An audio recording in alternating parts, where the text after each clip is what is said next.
नमस्कार साथियों, मैं संदीप अग्रवाल स्वागत करता हूं आपके अपने YouTube चैनल एडवेंचर स्टडी में। दोस्तों, जैसा कि आप लोग जानते हैं, हम लोग आरआरबी ग्रुप डी के प्रीवियस ईयर में आए हुए क्वेश्चन को सॉल्व कर रहे हैं। उसी क्रम में आज 8 सितंबर 2022 के सेकंड शिफ्ट में आए हुए मैथ के क्वेश्चन को सॉल्व करेंगे। दोस्तों, आप लोग की जानकारी के लिए बता दें, हमारे चैनल में मैथ के साथ साथ में रीजनिंग और स्टैटिक जीके के भी प्रीवियस ईयर के क्वेश्चन कराए जा रहे हैं, जिसका लिंक वीडियो के डिस्क्रिप्शन में आपको मिल जाएगा। वहाँ से जाके मैथ के साथ रीजनिंग और स्टैटिक जीके के क्लास लेना ना भूलें। चलिए शुरू करते हैं आज के पहले क्वेश्चन से।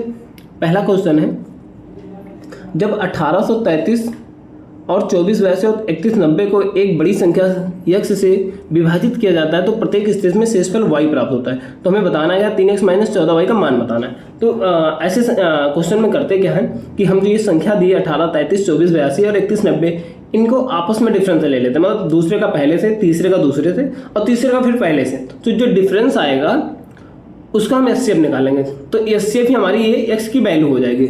चलिए हमने कैसे करते हैं हम बताते हैं आपको। 2482 माइनस 1833, ऐसे 3190 माइनस 2482, ऐसे 3190 माइनस 1833।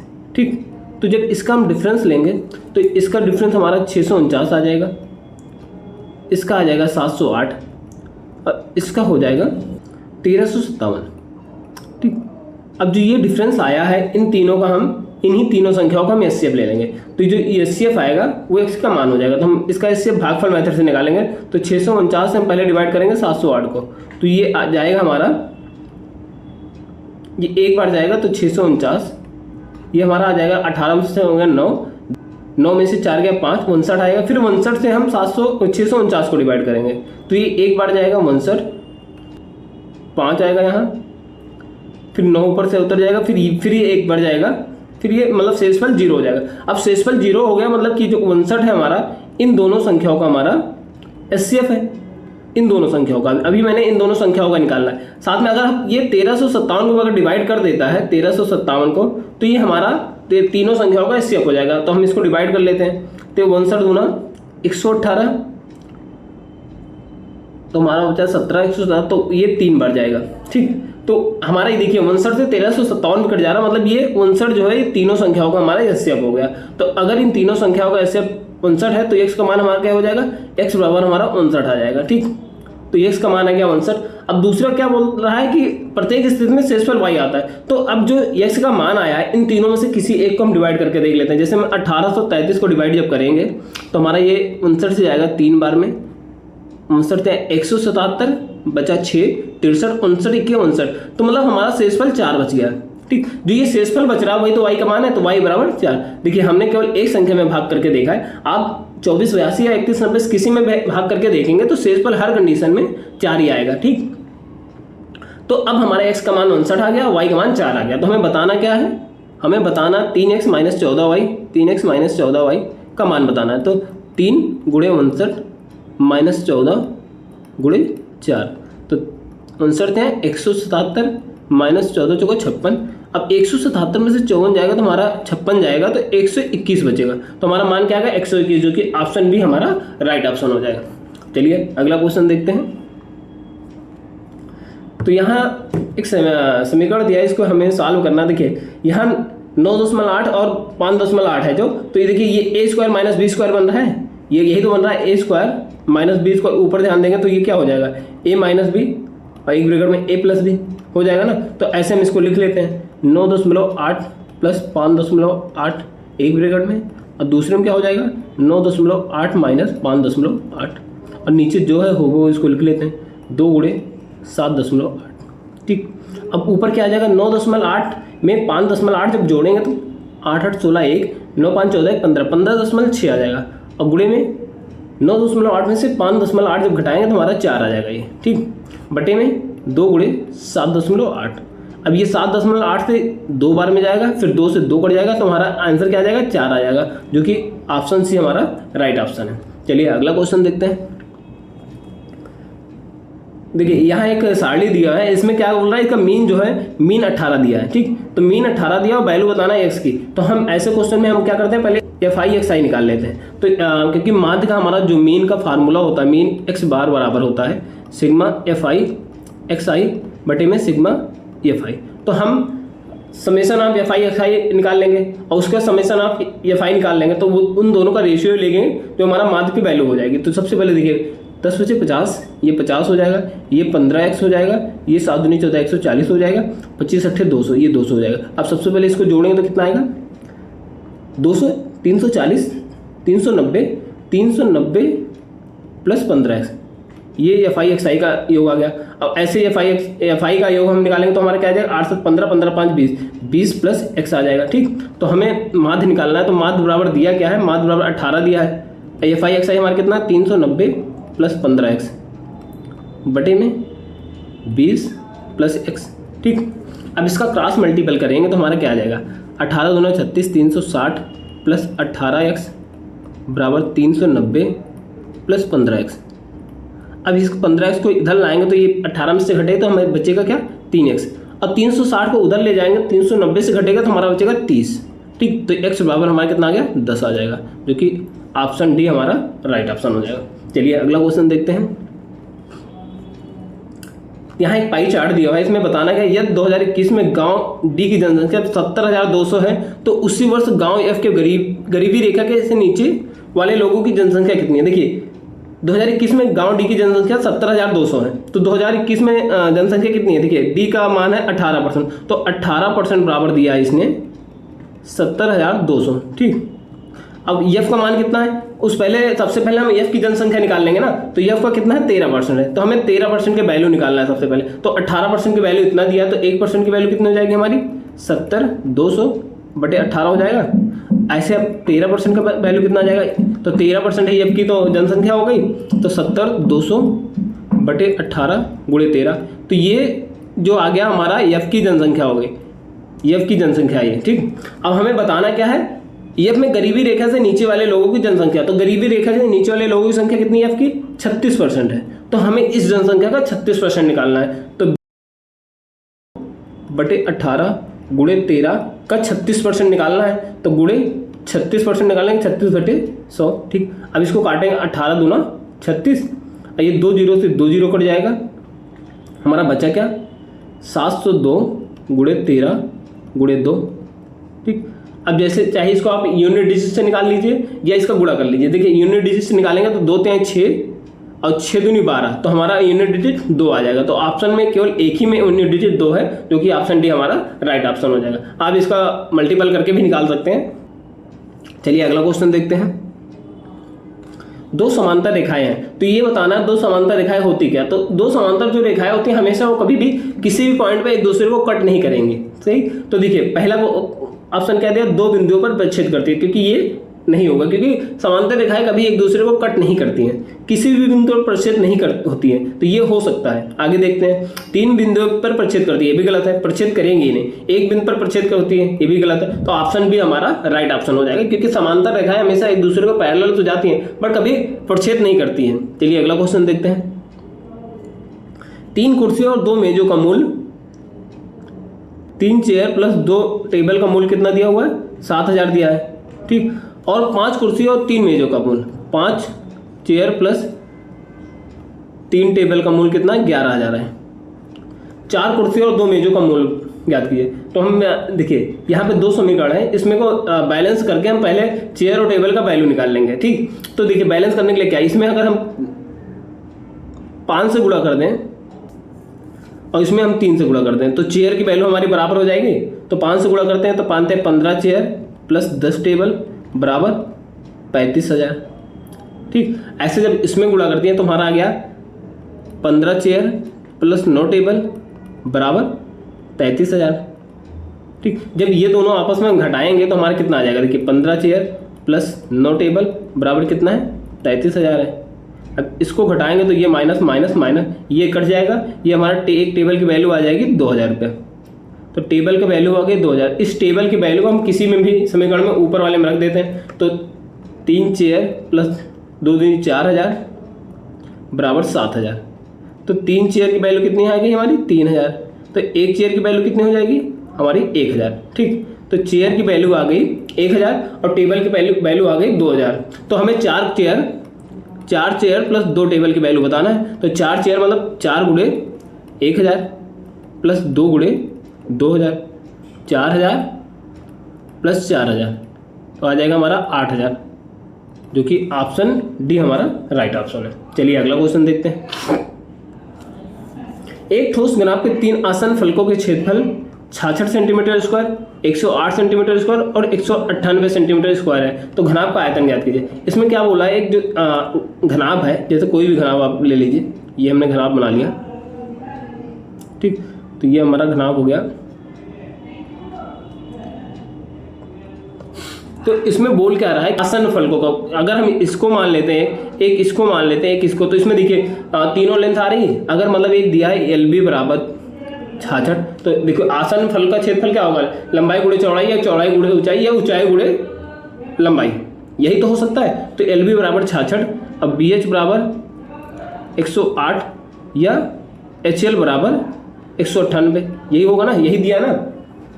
तो जब हमारा LB BH HL आ गया, तो एक तरीका इसको कि इसका रेशियो, पहले किसी दो को रेशियो निकाल लीजिए, उन दोनों का रेशियो लेकर तीसरे समीकरण का यूज करके हम LB और H का मान निकाल सकते हैं, ठीक। यह एक तरीका, इन तीनों को गुणा कर दीजिए। जब हम इन तीनों को गुणा करेंगे तो LB गुणे BH गुणे HL बराबर हो जाएगा हमारा 66 गुणे 108 गुणे 198, ठीक। तो अब यहाँ देखिए हर डिजिट 2 बार है, L 2 बार है, BH 2 बार है, H भी 2 बार है, तो LBH का स्क्वायर बराबर क्या हो जाएगा हमारा 66 गुणे 108 गुणे 198। घनाभ का आयतन क्या होता है, घनाभ का आयतन जो होता है लंबाई गुणे चौड़ाई गुणे ऊंचाई ही तो होता है। तो हम यहाँ अगर इसका अंडर रूट ले लेंगे तो हमारा उसका आयतन निकल जाएगा घनाभ का। तो अब इसका रूट लेने के लिए हम क्या करते हैं, इसको हम गुणा नहीं करेंगे, हम गुणा करने के बजाय इसको तोड़ लेते हैं। अब इसको 66 को 11 गुणे 6 लिख सकते हैं, और इसको 12 गुणे 9 लिख सकते हैं, और इसको 11 गुणे 18 लिख सकते हैं, ठीक। अब देखिए यहाँ अब LBH निकालेंगे, इसका रूट लेंगे तो हमारा क्या आ जाएगा, 11 2 बार है, तो 11 को हम एक बार लिख देंगे, इसको रूट लेंगे तो, और 6 यहाँ से लेंगे और 6 इसमें से ले लेंगे, तो 6 गुणे 3 इसको लिख सकते हैं ना, तो ये 6 बाहर आ जाएगा।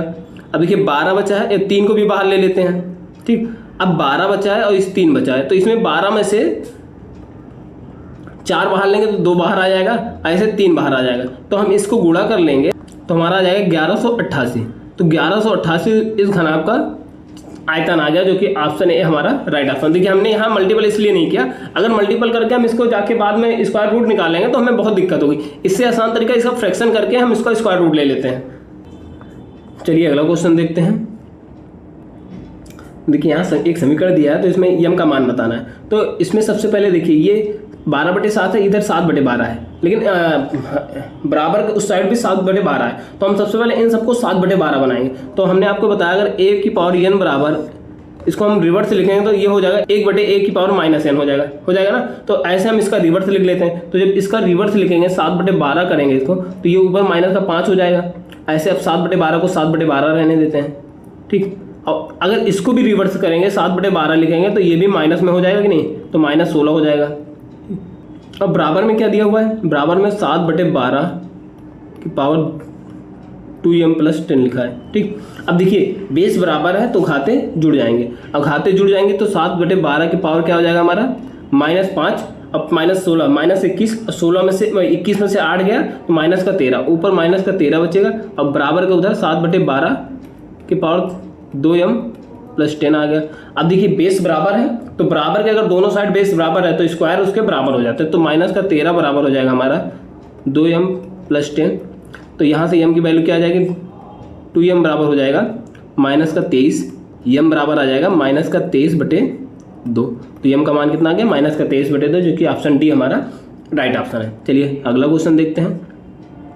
किसी पुस्तक के अंकित मूल्य पर 10% की छूट देने पर पुस्तक विक्रेता को 20% का लाभ प्राप्त होता है। यह छूट को बढ़ाकर 12.5% कर दिया जाता है तो पुस्तक विक्रेता को कितने % का लाभ प्राप्त होता है। देखिए यहाँ सबसे पहली कंडीशन क्या, अगर मैंने मार्क प्राइस को हमने 100 मान लिया, मार्क प्राइस मैंने 100 माना हुआ है, तो मार्क प्राइस पे अगर हम 10% का डिस्काउंट दे रहे हैं, 10% का डिस्काउंट दिए तो हमारा ये कितने में हो जाएगा, 90 में।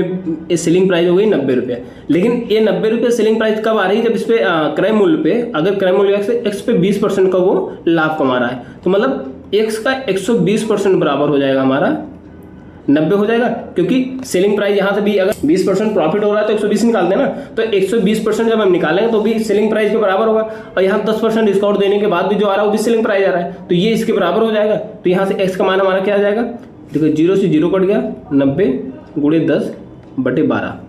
ठीक, अब ये 3 से काटेंगे, 3 चौक 12, 30 3 90, अब फिर 2 से कटेगा, 2 दूनी 15 और 2 पंचे 10, तो ये एक्स बराबर आ जाएगा 75। तो हमारा क्रय मूल्य आ गया 75 रुपया। ठीक, अब क्रय मूल्य 75 आ गया है। अब अगली कंडीशन क्या कह रहा है, क्रय मूल्य 75 आने के बाद यदि छूट को बढ़ाकर 12.5% कर दिया जाता है। अब इस छूट को हमने बढ़ा के कितना कर दिया, 12.5 कर दिया, तो हमारा सेलिंग प्राइस कितना हो जाएगा, 87.5 हो जाएगा, क्योंकि 12.5 जब छूट करेंगे तो 87.5 बचेगा। और क्रय मूल्य कितना है, क्रय मूल्य हमारा 75 है, तो अब इस पे लाभ कितना हो रहा है, 12.5 का लाभ हो रहा है। तो अब यही 12.5 को हम परसेंटेज में निकाल लेंगे, तो 12.5 को हम परसेंट में निकालेंगे, किस में निकालेंगे, क्रय मूल्य कितना 75 है और इसका गुणे 100, तो ये 25 से घटे 25 से 50, 25 चौका 100। अब इसको हमारा आ जाएगा 5 चौक 20, 4 दूनी 8, 2 10 का 0 हासिल 1, अब 4 के 4 5, तो ये 1/10/3, तो 50/3 आ गया ये।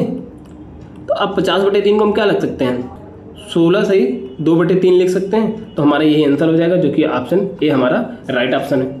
चलिए अगला क्वेश्चन देखते हैं। 63 किलोमीटर प्रति आवर की चाल से चल रही रेलगाड़ी एक विपरीत दिशा में 45 किलोमीटर प्रति आवर की चाल से आ रही रेलगाड़ी बी को पूरी तरह पार करने में 21 सेकंड का समय लेती है। रेलगाड़ी बी की लंबाई रेलगाड़ी ए की लंबाई की 2.5 गुनी है। रेलगाड़ी बी एक पुल को पूरी तरह से पार करने में 76 सेकंड का समय लेती है। पुल की लंबाई ज्ञात कीजिए। तो यहाँ क्वेश्चन क्या कह रहा है, एक रेलगाड़ी ए जो है वो 63 किलोमीटर प्रति आवर से एक तरफ से आ रही है, और दूसरी जो बी जो है वो उसके विपरीत दिशा से 45 किलोमीटर प्रति आवर से आ रही है। ठीक, अब यहाँ देखिए, दोनों अगर अपोजिट डायरेक्शन में आ रही हैं तो उनकी सापेक्ष चाल क्या जुड़ जाती है, तो सापेक्ष चाल कितना हो जाएगा, 63 + 45 बराबर कितना हो जाएगा, 5 3 8 6 4 10, 108 हो जाएगा। अब ये किलोमीटर प्रति आवर में आया है, लेकिन दोनों का जो क्रॉस करने का समय दिया है वो सेकंड में दिया है, तो इसको हम सबसे पहले मीटर प्रति सेकंड में बना लेंगे। तो 108 को मीटर प्रति सेकंड में बनाने के लिए 5/18 से गुणा कर दें, तो 18 छक्का 108, तो ये आ गया 30 मीटर प्रति सेकंड आ गया। तो दोनों की सापेक्ष चाल हो गई 30 मीटर प्रति सेकंड, और दोनों एक दूसरे को कितना 21 सेकंड में क्रॉस कर देने हैं। तो दूरी बराबर क्या होता है, चाल गुणे समय। अब दूरी क्या है, दूरी जो दोनों ट्रेन की लंबाई है वही तो दूरी हो गई। तो अगर ट्रेन ए की लंबाई ए है और ट्रेन बी की लंबाई बी है, तो दूरी बराबर चाल कितनी है, चाल 30 है और समय कितना है, 21 है। अब देखिए आगे कंडीशन क्या कह रहा है, रेलगाड़ी बी की लंबाई जो है रेलगाड़ी ए की लंबाई का 2.5 गुना है, मतलब बी जो है वो ए का 2.5 गुना है ना। तो अब हम b बराबर a × 2.5 रख देंगे यहाँ, तो a + 2.5 a बराबर हो जाएगा 30 × 21, तो यहाँ 3.5 a बराबर हो जाएगा 30 × 21। अब a बराबर कितना आ जाएगा, 30 × 21 बटे 3.5। अब इसको काटेंगे तो ये दशमलव ऊपर चला जाएगा, तो 0 बढ़ जाएगा ऊपर। अब 7 से काटेंगे, 7 × 5 = 35, 7 × 3 = 21, 5 × 6 = 30, तो 6 × 18 180 आ जाएगा। 180 मीटर रेलगाड़ी जो ए जो है वो 180 मीटर लंबी है, तो b बराबर कितना हो जाएगा, 180 × 2.5। ठीक, तो अब इसको निकालेंगे तो 450 आ जाएगा। तो b की लंबाई जो हो गई 450 मीटर हो गई। ठीक, अब हमें निकालना क्या है, रेलगाड़ी बी जो है एक पुल को पूरी तरह से पार करने में 76 सेकंड का समय लेती है। अब रेलगाड़ी बी अगर एक पुल को पार करेगी तो पुल की लंबाई प्लस आपकी खुद की लंबाई को पार करेगी। तो पुल की लंबाई मैंने x मान लिया पुल की लंबाई, तो x प्लस अपनी खुद की लंबाई कितनी उसकी 450 है। ठीक, तो वो बराबर किसको होगा, चाल गुणे समय। चाल अब b की चाल कितनी है, b की चाल है हमारी 45। तो अब 45 को हम पहले मीटर प्रति सेकंड में बनाने के लिए 5/18 से गुणा करेंगे, तो ये आएगा 9 दूनी 18, 9 × 5 = 45, 25/2 आ जाएगा। ये 25/2 मीटर प्रति सेकंड में, तो ये 25/2 गुणे समय कितना दिया है, 76 सेकंड दिया है। ठीक, अब इसको सॉल्व कर लेंगे तो हम x का मान निकाल लेंगे। सॉल्व करें तो x बराबर आ जाएगा, ये काटेंगे 38, तो 25 × 38 - 450। अब 25 × 38 करेंगे तो हमारा 950 आ जाएगा, और 950 में से 450 घटाएंगे तो हमारा आ जाएगा 500 मीटर। तो पुल की लंबाई कितनी हो गई हमारी, 500 मीटर हो गई, जो ऑप्शन डी हमारा राइट ऑप्शन है। चलिए अगला क्वेश्चन देखते हैं। जब 11 14 31 और 38 में से प्रत्येक में x जोड़ा जाता है तो प्रत्येक इस प्रकार प्राप्त संख्या क्रमशः समानुपात में होती है। यदि 3x अनुपात y समानुपात y अनुपात 8x माइनस 5 है तो y का मान ज्ञात करना है। तो सबसे पहले देखिए इसमें पहले में क्या कह रहा है, इन चारों में अगर x जोड़ देते हैं तो हम चारों में x जोड़ देते हैं, x प्लस 11 प्लस x, तो ये समानुपात में हो जाता है। तो समानुपात में क्या होता है, ये 11 प्लस x बटे 14 प्लस x बराबर हो जाएगा 31 प्लस x बटे 38 प्लस x। तो हम क्रॉस मल्टीपल कर लेते हैं, तो क्रॉस मल्टीपल करेंगे तो 11 प्लस x गुणे 38 प्लस x बराबर हो जाएगा 31 प्लस x गुणे 14 प्लस x। तब यहाँ से मल्टीपल करेंगे तो 11 गुणे 38 plus 38x plus 11x plus x square बराबर 31 गुणे 14 plus 31x plus 14x plus x square. ठीक, अब x स्क्वायर से कट जाएगा, 11 गुणे 38 करेंगे तो हमारे 418 आएगा, प्लस 38 में 11 जोड़ेंगे तो 49x हो जाएगा, बराबर 31 गुणे 14 करेंगे तो हमारा 434 आएगा, प्लस 31 प्लस 14 45x। ठीक, अब देखिए x को इधर लाएंगे और इस 418 को उधर ले जाएंगे तो ये 45x इधर 49 में आके घटेगा तो ये 4x बराबर आ जाएगा हमारा 16 आ जाएगा और x बराबर आ जाएगा 4। तो x का मान आ गया हमारा 4। अब ऐसे हम y का मान निकालने के लिए देखिए ये अंदर का गुणा अंदर में, बाहर का गुणा बाहर करेंगे तो y गुणे y बराबर हो जाएगा 3x इंटू 8x माइनस 5। अब देखिए x का मान हमें कितना दिया है, x बराबर हमें 4 दिया प्राप्त हो गया है तो x का मान हम 4 रख देंगे तो 3 गुणे 4 प्लस 8 गुणे 4 माइनस 5 तो आएगा 3 गुणे 4, 8 चौक 32, 32 में से 5 गया 27। अब इसका देखिए ये y गुणे y है तो ये y स्क्वायर आ गया, तो y का मान निकालने के लिए हम इसका स्क्वायर रूट ले लेंगे। तो स्क्वायर रूट लेंगे तो हमारा देखिए ये आ जाएगा, इसको 27 को 9 गुणे 3 लिख सकते हैं तो इसका 3 और ये 3 बाहर आ जाएगा और 4 में से 2 बाहर आ जाएगा और ये 9 बचा, ये भी 3 बाहर आ जाएगा तो हमारा y का मान आ गया 3 3 9 दुनिया 18, हमारा y बराबर 18 आ गया। हमें बताना क्या है, y का मान बताना, तो y बराबर 18 जो कि ऑप्शन भी हमारा राइट ऑप्शन हो जाएगा। चलिए अगला क्वेश्चन देखते हैं। राजेश के पास 180 लीटर तेल A और 220 लीटर तेल B है। वह कई समान कंटेनरों को दोनों प्रकार से तेलों में से इस प्रकार भरता है कि प्रत्येक कंटेनर में केवल एक प्रकार का तेल ही भरा जाता है और सभी कंटेनर पूर्णतः भर जाते हैं। राजेश द्वारा प्रयुक्त कंटेनर का अधिकतम आयतन कितना हो सकता है ताकि राजेश के पास मौजूद दोनों प्रकार के संपूर्ण तेल को इन कंटेनरों में भरे जा सके। तो ऐसे क्वेश्चन में क्या, जो ये दिया है वैल्यू दी है इसी का हम एचसीएफ ले लेते हैं। तो 180 और 220 का एचसीएफ ही जो हाईएस्ट कॉमन फैक्टर होगा वही हमारा इसका वैल्यू में हो जाएगा। तो इन दोनों का हाईएस्ट कॉमन फैक्टर क्या है, देखिए अगर हम इसका विखंडन करेंगे 180 का तो देखिए 10 तो दोनों में कॉमन है तो 10 को हम हटा देते हैं और ये 18 क्या लिख सकते हैं हम 3 गुणे 2 लिख सकते हैं। ठीक, ऐसे इसमें 10 तो है ये दोनों में तो ये 11 गुणे 2 लिख सकते हैं इसको 22 को। अब देखिए इन दोनों में कॉमन क्या है, एक तो 2 कॉमन है, ठीक, और एक 10 कॉमन है तो हमारा एचसीएफ क्या आ गया 2 गुणे 10 तो हमारा बराबर 20 आ जाएगा। ठीक, तो हमारा वो अधिकतम वैल्यू कितना हो जाएगा 20 हो जाएगा जो कि ऑप्शन सी हमारा राइट ऑप्शन है। चलिए अगला क्वेश्चन देखते हैं। 2x² प्लस 4 माइनस 10x बराबर 0 के मूलों के प्रतिकृत ज्ञात कीजिए। देखिए अगर मूलों को प्रतिकृत निकालना है तो हमारा तरीका क्या होता है b² माइनस 4 इसी ज्ञात करते हैं। तो अगर b² माइनस 4 इसी बराबर 0 है तो मूल जो होंगे वो समान होंगे एंड वास्तविक होगा। ठीक, अगर b² माइनस 4 इसी ग्रेटर देन 0 है तो मूल जो होगा असमान होगा पर वास्तविक होगा। ठीक, अगर b² माइनस 4 इसी लेस देन 0 है तो मूल जो होगा वो काल्पनिक होगा। हमारी ये 3 कंडीशन है मूल की प्रकृति बताने की। अब इन तीनों का हम यूज करके कैसे करते हैं, देखिए इसमें भी b² माइनस 4 इसी निकालते हैं। तो b² माइनस 4 इसी निकालने के लिए b का मान क्या है, मतलब x का गुणा होगा वो होता है तो माइनस 10 का स्क्वायर माइनस 4 a क्या है h² का गुणा है 2 गुणे c कितना है जो 4 है तो गुणे 4 तो ये 10 100 हो जाएगा माइनस 4 चौक 16 दूना 32 तो ये हमारा आ जाएगा 68 जो कि ग्रेटर देन 0 है। अगर ग्रेटर देन 0 है तो हमारा मूल की प्रकृति क्या होगी, मूल असमान होंगे और वास्तविक होंगे। तो जो मूल भिन्न और वास्तविक, जो ऑप्शन डी हमारा राइट ऑप्शन हो जाएगा। चलिए अगला क्वेश्चन देखते हैं। कासे के प्लस काट है एक ब्रैकेट में, दूसरे में 1 माइनस कासे का मान ज्ञात कीजिए। तो इसका मान ज्ञात करने के लिए पहले इसको साइन कास में बदल देते हैं। 1 बटे साइन लिख सकते हैं और कॉट को कॉस बटे साइन लिख सकते हैं। ठीक, अब अगले ब्रैकेट में 1 माइनस कॉस है। अब देखिए ऊपर क्या बचा, देखिए बेस बराबर है दोनों का, तो ऊपर 1 प्लस कास से आ गया बटे साइन है। ठीक, और इंटू 1 माइनस कॉस है। अब देखिए ये बन गया a plus b a minus b. ए plus b a minus b क्या होता है, a square minus b square. तो 1 का square 1 minus cos square a बटे में साइन है।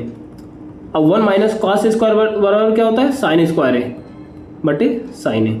ठीक, अब साइन से साइन कट गया, एक साइन, तो बचा कितना, एक साइन बचेगा। तो साइन ए का मान आ गया आंसर। तो हमारा ऑप्शन डी हमारा राइट ऑप्शन हो जाएगा। चलिए अगला क्वेश्चन देखते हैं। 80 मीटर और 120 मीटर लंबाई वाली 2 मिनी रेलगाड़ियां समांतर पटरी पर क्रमशः 30 मीटर प्रति सेकंड और 20 मीटर प्रति सेकंड की चाल से विपरीत दिशाओं में चल रही हैं। मिनी रेलगाड़ियों एक दूसरे को कितने समय में पार करेंगे। देखिए दोनों विपरीत डायरेक्शन में चल रहे हैं, तो उनकी जो सापेक्ष चाल है वो जुड़ जाएगा। तो सापेक्ष चाल हमारा क्या आ जाएगा, उसकी सापेक्ष चाल हो जाएगी 30 प्लस 20 बराबर 50 मीटर प्रति सेकंड। ठीक, और दोनों की लंबाई जुड़ जाएंगे। दोनों की लंबाई कितनी है, 80 प्लस 120, तो हमारा दूरी आ गया कितना, 200 मीटर। ठीक, अब हमें निकालना क्या है, समय निकालना, कितने समय में वो क्रॉस करते हैं। तो समय बराबर दूरी बटे चाल। तो दूरी कितना है हमारा, 200 है, और चाल कितना है, 50 है। तो इसको काटेंगे 50 से होगा 200, हमारा 4 सेकंड आ जाएगा, जो कि ऑप्शन भी हमारा राइट ऑप्शन हो जाएगा। चलिए अगला क्वेश्चन देखते हैं।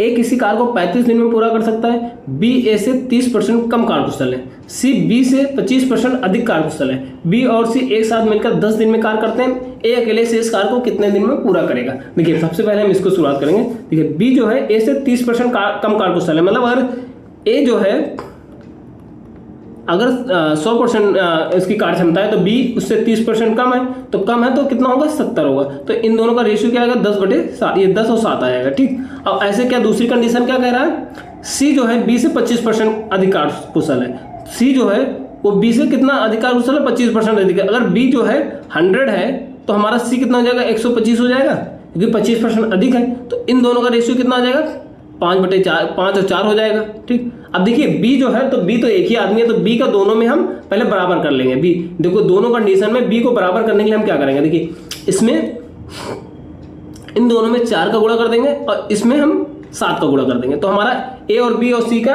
कार्य क्षमता आ जाएगी। तो एक ए बी और सी कार्य क्षमता क्या हो जाएगा, देखिए ए का क्या हो जाएगा, 40 हो जाएगा। अब बी का दोनों में देखिए अब बराबर करना है हमें ना, 7 चौक 28, यहाँ भी 7 चौक 28 हो जाएगा, और सी का कितना आ जाएगा, 7 × 5 = 35 आ जाएगा। तो ये हमारी इनकी कार्य क्षमता आ गई। तो मतलब ए जो है वो एक दिन में 40 काम, बी जो है एक दिन में 28 काम, और सी जो है एक दिन में 35 काम करता है। लेकिन क्वेश्चन पहली कंडीशन क्या दिया, ए किसी कार्य को 35 दिन में पूरा करता है। तो अगर ए एक दिन में 40 काम करता है और 35 दिन काम करेगा, तो टोटल काम कितना करेगा, 40 × 35। ठीक, तो 35 से होगा 140, तो हमारा टोटल काम कितना आ गया, 1400 आ गया। टोटल काम हमारा 1400 हो गया। अब क्या बोल रहा है कि बी और सी एक साथ मिलकर 10 दिन तक काम करते हैं। तो बी और सी अगर एक साथ मिलकर काम करेंगे तो एक दिन में कितना काम करेंगे, 35 + 28 काम करेंगे एक दिन। तो ये हो गया 8 × 5 = 13 और 3 × 2 = 5 = 6। तो मतलब दोनों एक दिन में मिलकर 63 काम करेंगे। तो अब एक दिन में मिलकर 63 काम कर रहे हैं, तो 10 दिन में कितना काम करेंगे, 10 × 63 = 630 काम कर देंगे। अब टोटल काम कितना है, 1400 है, और 630 काम बी और सी ने कर दिया है। तो बचा कितना, 0, 10 में से 3 गया 7, 13 में से 6 गया 7, तो 770 काम बचा है। अब 770 काम जो बचा है वो कौन करेगा, ए करेगा। तो 770 काम ए करेगा कितनी कार्य क्षमता से, 40 के साथ। तो ये काटेंगे 40, ये आएगा 77/4। तो इस 77/4 दिनों में जो ए है और शेष अकेले काम को कर देगा। ये अब सही, इसको क्या लिख सकते हैं, और 4 × 1 = 4, बचा 3, 4 × 9 = 36, 36 से 1/4, 19 से 1/4 लिख सकते हैं, जो कि ऑप्शन भी हमारा राइट ऑप्शन हो जाएगा। चलिए अगला क्वेश्चन देखते हैं। एक दुकानदार 13.65 प्रति kg वाले गेहूं को 30 ग्राम मात्रा को 18.15 प्रति kg वाले गेहूं की 20 ग्राम मात्रा को 20 kg मात्रा के साथ मिलाता है। 30% लाभ अर्जित करने के लिए उसे मिश्रित गेहूं की प्रति केजी किस मूल्य पर बेचना चाहिए। देखिए अब यहाँ हमें सबसे पहले इसकी जो लागत आ रही है उसको निकाल लेंगे। देखिए अगर हम 13.65 का कितना 30 केजी को 18.15 के 20 केजी में मिलाते हैं तो इसकी प्रति केजी मूल्य कितना हो जाएगा। देखिए टोटल गेहूं कितना हो गया 50 केजी, तो 50 से हम इसको भाग कर देंगे तो अब ये हमारा आ जाएगा 409.5 प्लस 63 बटे में 50। अब ऊपर जब हम जोड़ देंगे तो हमारा आएगा 772.5 बटे 50। तो इसको जब भाग करेंगे तो हमारा आ जाएगा 15.45। तो हमारा जो प्रति केजी मूल्य आ गया उसकी लागत मूल्य आ गई 15.45।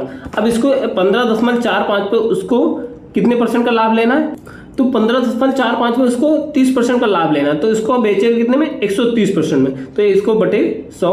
अब इसको सॉल्व करके हम जो विक्रय मूल्य है उसको निकाल लेंगे। तो ये 0 से 0 कट गया, ये आ जाएगा हमारा 20.085 के लगभग। तो हमारा निकटतम माल कितना आ गया 20 रुपये आ गया, जो कि ऑप्शन ए हमारा राइट ऑप्शन है अगर उसको 30% लाभ अर्जित करना है तो। चलिए अगला क्वेश्चन देखते हैं। 10 प्रेक्षणों का औसत 46 है। बाद में यह पाया गया कि एक प्रेक्षण त्रुटि बस 142 के स्थान पर 42 पढ़ा गया है, तो सही औसत ज्ञात कीजिए। देखिए 142 के स्थान पर उसने 42 पढ़ लिया, मतलब कि उसने 100 कम पढ़ लिया। ठीक, तो अब 100 जो इसने कम पढ़ा है ये टोटल में जुड़ जाएगा। तो अब टोटल में जुड़ने के लिए देखिए कितने प्रेक्षण है, 10 प्रेक्षण है, तो 10 प्रेक्षण में इसको 100 को हम बांट देते हैं। तो 10 को बांटेंगे, 100 को 10 में बांटेंगे तो हमारा कितना, प्रत्येक को 10-10 मिल जाएगा। तो प्रत्येक को 10 मिलेगा तो औसत में भी 10 की वृद्धि हो जाएगी। तो 46 प्लस 10 तो हमारा 56 आ जाएगा इसका औसत, जो कि ऑप्शन बी हमारा राइट ऑप्शन है। चलिए अगला क्वेश्चन देखते हैं। एक समचतुर्भुजाकार मैदान के विकर्णों की लंबाई 96 मीटर और 110 मीटर है। मैदान का परिमाप ज्ञात कीजिए। देखिए समचतुर्भुज है, इसका विकर्ण दिया है एक 96, एक है 110 मीटर। ठीक, लेकिन समचतुर्भुज की एक कंडीशन क्या होती है कि इसके जो प्रच्छेदन बिंदु होते हैं ये एक दूसरे को 90 अंश पे काटते हैं और साथ में समद्विभाजित भी करते हैं रेखाओं को। तो मतलब ये अगर टोटल 110 है तो ये 55 हो जाएगा, ये भी 55 हो जाएगा, और ये 48 हो जाएगा, ये भी 48 हो जाएगा। ठीक, अब देखिए अगर हम यहाँ पे ये वाली भुजा निकालेंगे, ये कर्ण है क्योंकि 90 अंश के सामने कर्ण, तो कर्ण का वर्ग बराबर लंब का वर्ग धन आधार का वर्ग। तो इसको जब हम सॉल्व करेंगे तो हमारा ये आ जाएगा, के का मान आ जाएगा 73। ठीक, के का मान 73 आ गया।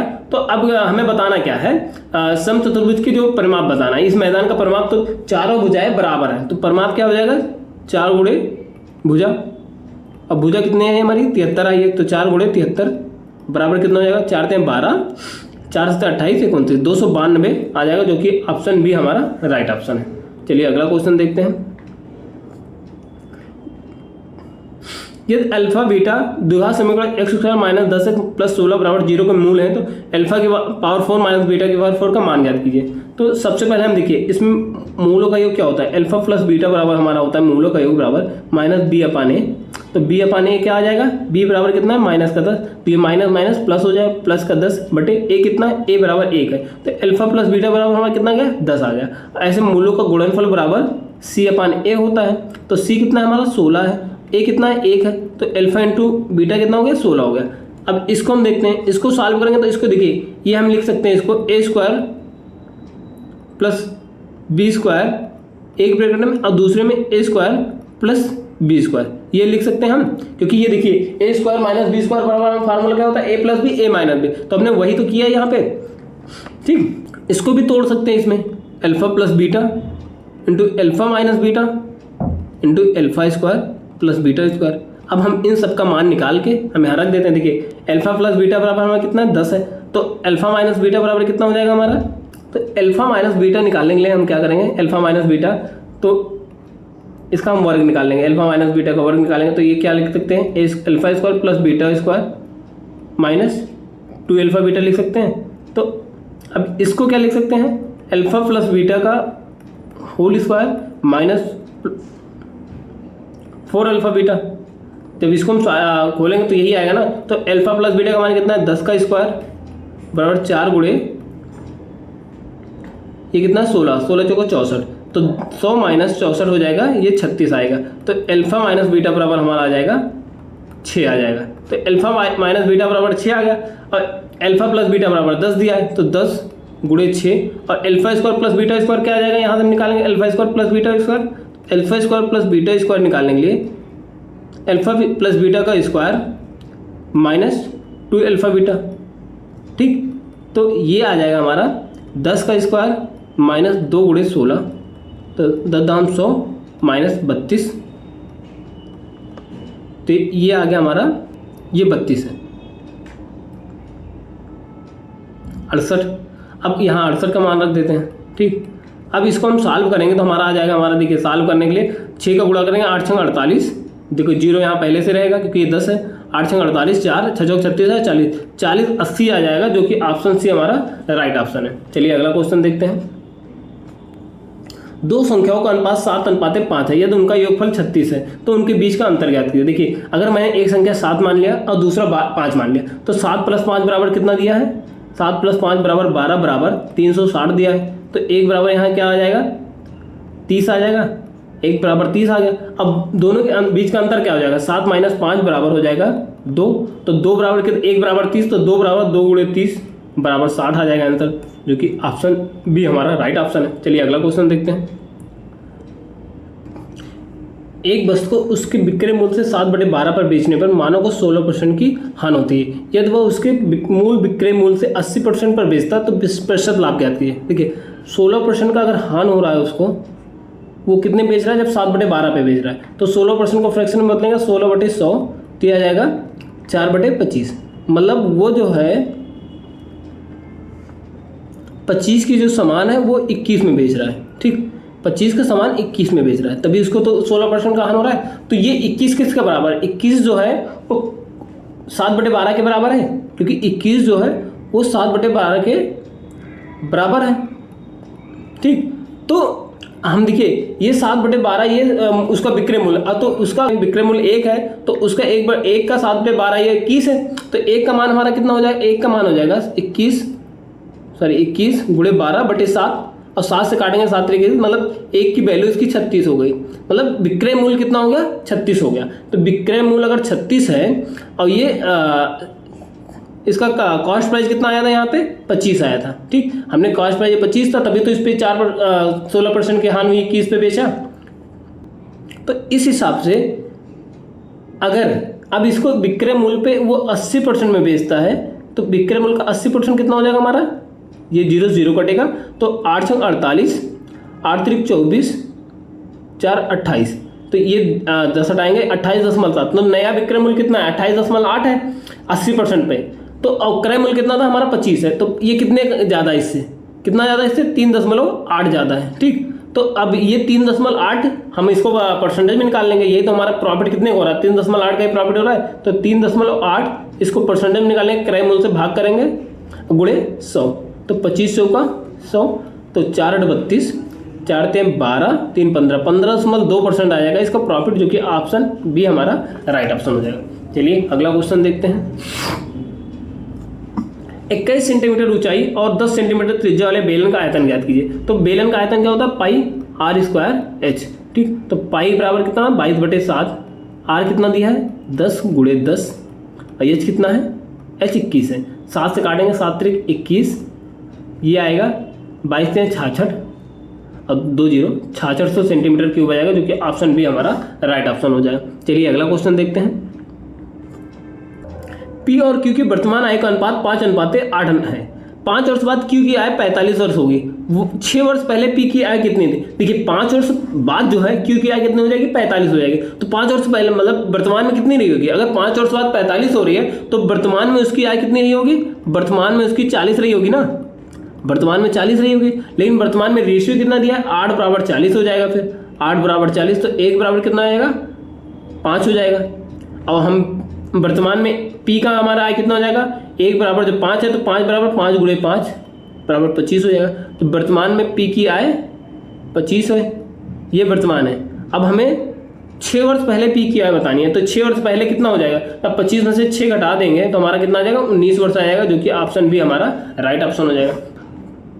तो दोस्तों आज के लिए इतना ही। आज हम लोगों ने 8 सितंबर 2022 के सेकंड शिफ्ट में आए हुए मैथ के क्वेश्चन को सॉल्व किया। दोस्तों अगर अभी तक आपने हमारे चैनल को सब्सक्राइब नहीं किया तो चैनल को सब्सक्राइब कर लें, साथ ही बेल आइकन को भी दबा लें ताकि डेली अपलोड होने वाले वीडियो का अपडेट आपको मिलता रहे। साथ ही इस क्लास की PDF आपको हमारे टेलीग्राम चैनल पर मिल जाएगा, जिसका लिंक वीडियो के डिस्क्रिप्शन में दिया हुआ है। चलिए फिर मिलते हैं नेक्स्ट वीडियो में, तब तक के लिए धन्यवाद।